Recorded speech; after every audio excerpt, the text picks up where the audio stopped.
रानी शुद्धमती परीक्षित महाराज पूजा कर रही है और कहने लगी माँ काली मैया से, मैया आपका दिया सर्वस्व है, मेरे पास एक पुत्री नहीं है। देखिए एक बेटी की मांग करती हैं और परीक्षित महाराज आजकल अगर घर में पुत्री हो जाए तो ऐसा लगता है जैसे घर में मातम सा छा गया हो। कहीं कहीं मैंने देखा है परिवारों में अगर बेटा की जगह बेटी हो जाए तो कोई पड़ोसी भी नहीं जान पाएंगे और बेटा हो गया तो 2-4 गांव जान जाएंगे कि रामदीन दद्दा के यहाँ नाती हुआ।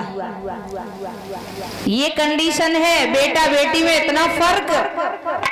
परीक्षित महाराज महाकाली मैया के मंदिर में देवी यानी रानी शुद्धमती एक पुत्री का वर मांग रही है। आखिर ऐसा समाज में क्यों है परीक्षित महाराज?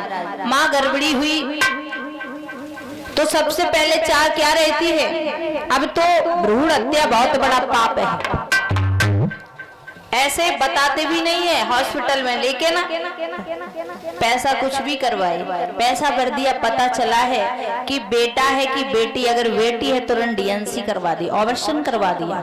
ये कितना बड़ा पाप है, हम कितना बड़ा पाप कर रहे हैं। भ्रूण हत्या से बढ़कर कोई पाप नहीं है। जो बेटी ने जन्म लिया ही नहीं, वो संसार में आई नहीं, उसकी आत्मा से पूछिए क्या वो संसार में नहीं आना चाहती है? क्या इस सुंदर संसार को नहीं देखना चाहती है?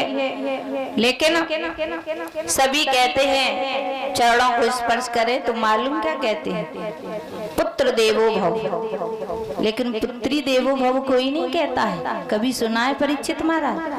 अगर चरणों को स्पर्श करो तो बड़े बूढ़े यही कहेंगे पुत्र देवो भव, लेकिन पुत्री देवो भव कोई नहीं कहता है। जबकि नकली धनवानों की पहचान होती है खोका और पेटी, असली धनवानों की पहचान होती है जिसके घर में मुस्कुराए बहू और बेटी। तो इतना फर्क क्यों? अगर बेटा आपका पारस है, बेटा आपका बारस है, बारिश कहते जिसे, इसीलिए तो रोते हैं आगे नाम चलाएगा, फिर वो जब लाठी डंडों से मारता है तब बहुत याद आती है।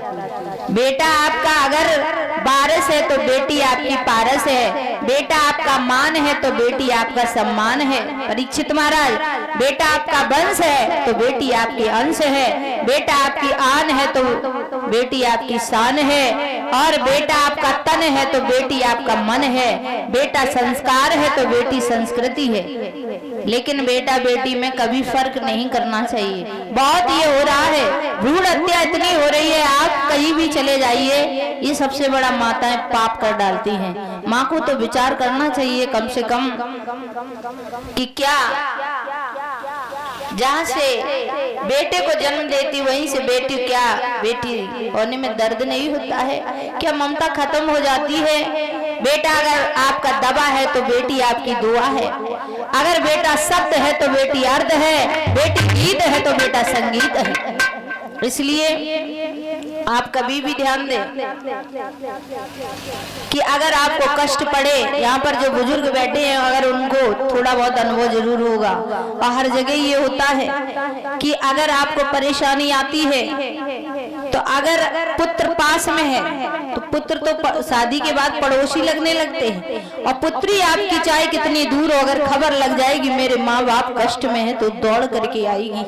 इतनी ममता इतनी दया होती है पुत्री के अंदर, और उसी पुत्री को हम अपने गर्भ में नष्ट कर देते हैं। क्या आत्मा झकझोरती नहीं है?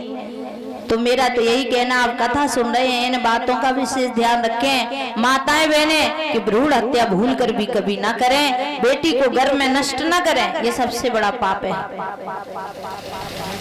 एक माता पिता को उनका पुत्र छोड़ आता है, कहाँ? वृद्धाश्रम में। कहता है अच्छी से शिक्षा दिला ली, और लड़का जब पढ़ लिख करके पैरों पे खड़ा हो गया, और जब पैरों पे खड़ा हो गया परीक्षित महाराज, उसके बाद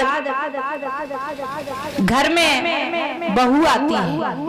और परीक्षित महाराज बहू भी कैसी आजकल लोग लाते हैं, अगर लड़का लग गया तो उसको बेच देते, 20 लाख से नीचे बात नहीं करेंगे। और जब 20-25 लाख देंगे बेटी वाले तो बहू कैसी आएगी?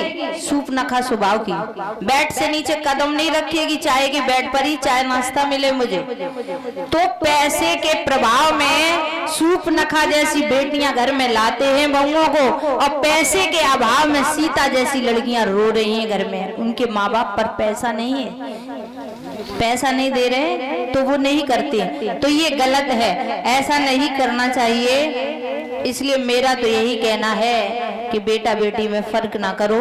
माँ काली मैया के मंदिर में आज वरदान मांगती हैं, माँ ने वरदान दिया है, और जब वरदान दिया है रानी सुधमती महलों में आती है। समय आगे बढ़ता है, 9 मास उपरांत एक सुंदर कन्या को जन्म दिया रानी सुधमती ने। उसी